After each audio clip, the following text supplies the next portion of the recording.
Hello everyone. The next topic to study is hypoxemia. Hypoxaemia क्या होता है? जब ब्लड में ऑक्सीजन लेवल डिक्रीज हो जाते हैं। तो ये डिफरेंट एज ग्रुप के लिए हाइपोक्सिया की जो क्राइटेरिया है वो डिफरेंट होता है। किसी के लिए 200 से कम हाइपोक्सीमिया है, किसी के लिए 100 से कम हाइपोक्सीमिया है। But the red flag for hypoxaemia क्या है?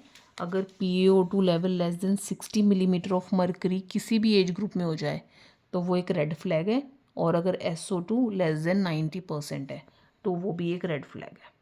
ठीक है, तो मेन हमारा है कि हमें पता होना चाहिए कि हमारे कॉज क्या है हाइपोक्सीमिया के। तो सोर्सेज ऑफ हाइपोक्सीमिया ब्रॉडली 3 तरह में हम कैटेगराइज करते हैं। या तो पेशेंट हाइपोवेंटिलेट करेगा तब पेशेंट को हाइपोक्सीमिया होगा, या वीक्यू मिसमैच होगा, that is pulmonary gas exchange अगर अच्छे से नहीं हो रहा तो एल्वियोलाई तक ऑक्सीजन आएगी बट ब्लड में नहीं जाएगी, तो हाइपोक्सीमिया होगा। Third is DO2/VO2 imbalance. इसमें क्या है, ये क्या होता है, Uptake of oxygen by tissue, और ये है सिस्टमिक ब्लड में ऑक्सीजन कितनी है।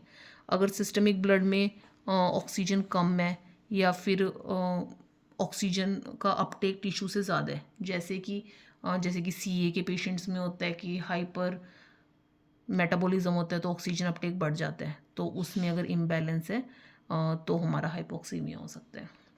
तो ब्रॉडली क्या होता है कि हम इस तीनों को कैटेगराइज कैसे करते हैं, on the basis of alveolar arterial PO2 and mixed Venus PO2।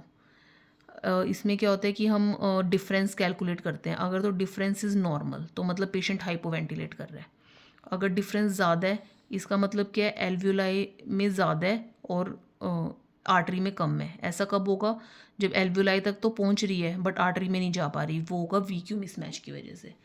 Third क्या है, इसमें अगर डिफ्यूज़ ऑक्सीजन और अपटेक बाय टिश्यू अगर ज़्यादा है तो ब्लड में जो हम सैंपल लेंगे उसमें कम आएगी आर्टीरियल ऑक्सीजन, तब भी ये एल्वियोलर आर्टीरियल ग्रेडियंट बढ़ जाएगा। ठीक है, एक तो इसके थ्रू हम कॉज देखेंगे। दूसरा होता है mixed venous oxygen. Mixed venous oxygen कौन सी होती है, जो कि हम पल्मोनरी आर्टरी से सैंपल लेते हैं। तो उसमें क्या होगा, ये मैं आपको आगे बताऊंगी।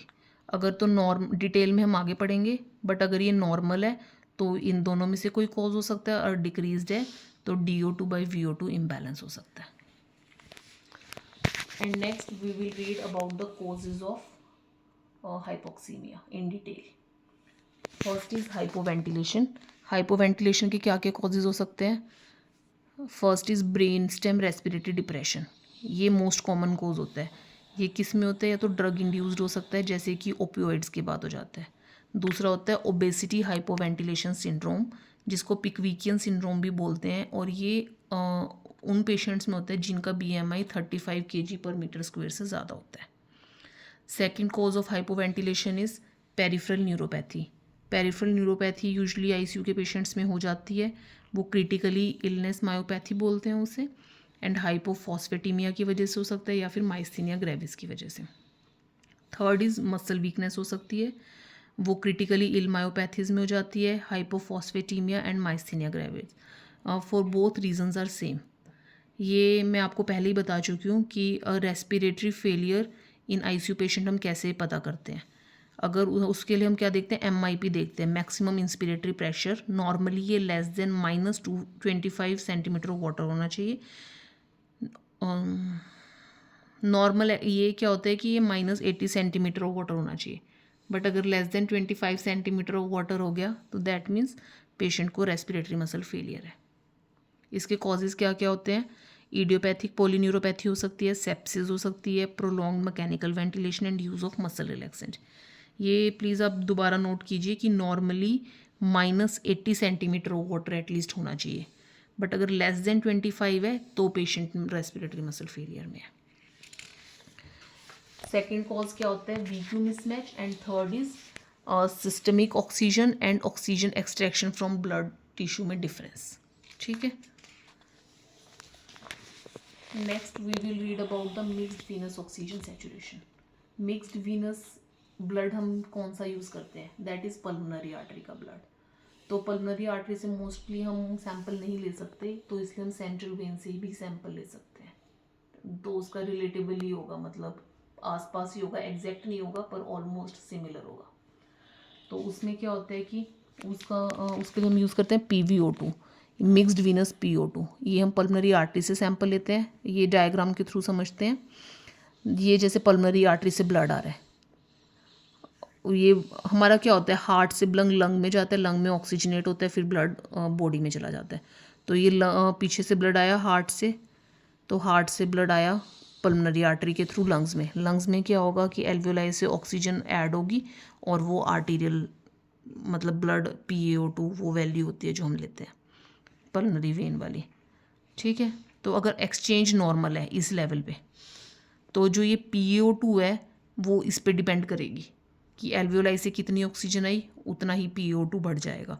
पर अगर ये एबनॉर्मल है तो हमारी PaO2 डिपेंड करेगी PVO2 पे, कि पहले से ही पल्मोनरी आर्टरी में कितनी ऑक्सीजन है।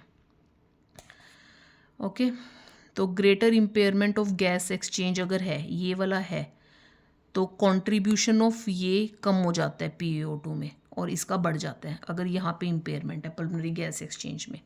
ये डायग्राम से हम समझते हैं। जैसे कि ये नॉर्मली क्या होता है, जो वीनस ब्लड है उसमें ऑक्सीजन कम होगी एंड आर्टीरियल ब्लड में ज़्यादा होगी, ठीक है। बट अगर VQ मिसमैच हो गया है तो जो वीनस ब्लड है उसमें तो उतनी ही रहेगी, बट जो आर्टरी में यहाँ पे ब्लड आएगा उसमें यहाँ से ब्लड ऑक्सीजन नहीं आई है तो वो ऑक्सीजन कम हो जाएगी। बट अगर ये भी कम है एंड ये भी कम है तो दोनों कम हो जाएंगे, ठीक है। तो नेक्स्ट इज कि हम अगर कोई पेशेंट, ओवरव्यू ऑफ हाइपोक्सीमिया देखेंगे हम, कि कोई भी पेशेंट को हाइपोक्सीमिया हो गया तो क्या कॉज है एंड क्या हमने करना है उसमें। तो first step is alveolar arterial PaO2 gradient देखेंगे अगर वो इंक्रीज्ड है या सेम अनचेंज्ड है।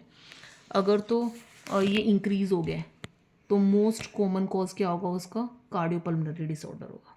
अगर वो नॉर्मल है तो उससे हमें पता चलता है कि अगर ये नॉर्मल है, कोई प्रॉब्लम नहीं है, तो मतलब कि पल्मोनरी कॉज तो कोई नहीं है, तो उससे अपने आप ही कार्डियोपल्मोनरी डिजीज़ रूल आउट हो जाएगी। अगर डिजीज़ रूल आउट हो गई है तो मतलब एल्वियोलर हाइपोवेंटिलेट कर रहा होगा पेशेंट। तो उसके बाद हम क्या देखते हैं, पीक इंस्पिरेटरी प्रेशर्स, MIP जो मैंने आपको पीछे बताया था, मैक्सिमम इंस्पिरेटरी प्रेशर। तो अगर वो नॉर्मल है तो पेशेंट ब्रेन का कोई कोज है, सेंट्रल हाइपोवेंटिलेट कर रहा है, अगर लो है तो मतलब कि रेस्पिरेटरी मसल वीकनेस है उसको, न्यूरोमस्कुलर डिसऑर्डर। अगर alveolar minus arterial PaO2 increased है तो कार्डियोपल्मोनरी डिसऑर्डर है।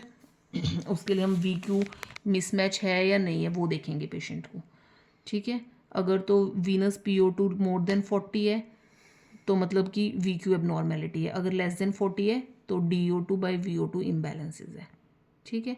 एक टर्म होती है स्पूरियस हाइपोक्सीमिया, ये कब होता है, इसमें क्या होता है कि ABG में जो हम सैंपल लेते हैं उसमें हाइपोक्सीमिया आता है, बट एक्चुअल में जो सर्कुलेटिंग ब्लड है उसमें ऑक्सीजन नॉर्मल होती है, मतलब कि SpO2 नॉर्मल आता है बट ABG में हाइपोक्सी आता है। तो ऐसा कब होता है, ये मैलिग्नेंसी के केसेस में होता है जब WBC 1 लाख से ज़्यादा और प्लेटलेट काउंट 10 लाख से ज़्यादा हो जाए। इसमें क्या होता है कि oxygen consumption by activated leukocytes बढ़ जाती है, इसको हम बोलते हैं ल्यूकोसाइट लेरेसेनी। Thank you.